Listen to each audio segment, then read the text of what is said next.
11th के math से sets topic का एक ट्रिकी क्वेश्चन। तो क्वेश्चन दे रखा है कि दो सेट हैं ए और बी। सेट ए में टोटल एलिमेंट पी है, सेट बी में टोटल एलिमेंट क्यू है। सेट ए के नंबर ऑफ सबसेट और सेट बी के नंबर ऑफ सबसेट का जो डिफरेंस है वो 56 है। तो तुम्हें ए और बी सेट में जो एलिमेंट है पी और क्यू उनका नंबर फाइंड आउट करना है। तो बताओ इसे कैसे करोगे? पहले खुद ट्राई करो और उसके बाद मेरा सॉल्यूशन देखो। तो किसी भी सेट के नंबर ऑफ सबसेट्स का फॉर्मूला होता है 2 टू द पावर n जहां पे उस सेट्स में नंबर ऑफ एलिमेंट होते हैं।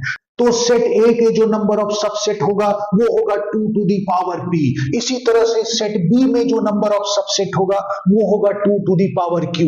मतलब यहां से मैं लिख सकता हूं 2 to the power p minus 2 to the power q equal to 56।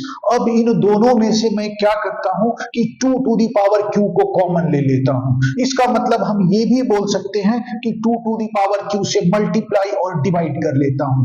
तो मल्टीप्लाई वाला 2 टू द पावर q बाहर रहेगा और डिवीजन वाला 2 टू द पावर q दोनों में अलग अलग डिवाइड हो जाएगा। तो पहला टर्म हो जाएगा 2 to the power p upon 2 to the power q minus यहां पे 2 to the power q divided by 2 to the power q cut जाएगा तो 1 बचेगा इक्वल टू। तो यहां पर मैं 56 को दो फैक्टर में डिवाइड कर लेता हूं 2 इंटू 7। बहुत सारे दो फैक्टर हो सकते हैं, मैंने आर्बिट्रेरी ये चूज कर लिया। अगर कोई डिफरेंट फैक्टर लेना होगा तो आगे हमें पता चल जाएगा। अब लेफ्ट साइड में हो गया 2 to the power q into bracket में 2 to the power p minus q minus 1।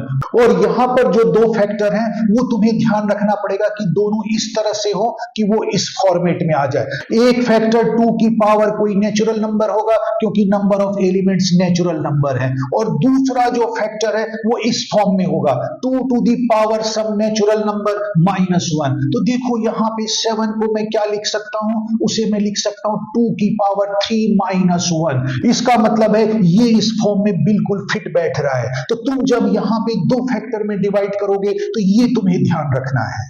तो मैंने 8 को 2 का क्यूब लिख दिया और 7 को 2 का क्यूब माइनस 1 लिख दिया। अगर मैं दोनों तरफ के फैक्टर को कंपेयर करूं तो बिल्कुल सिमिलर फॉर्मेट में है, तो इसलिए ऑन कंपेयरिंग मैं लिख सकता हूं कि Q की वैल्यू 3 होगी और P माइनस Q की वैल्यू 3 होगी। क्योंकि Q की वैल्यू 3 है तो P की वैल्यू हो जाएगी 3 प्लस 3 इक्वल टू 6।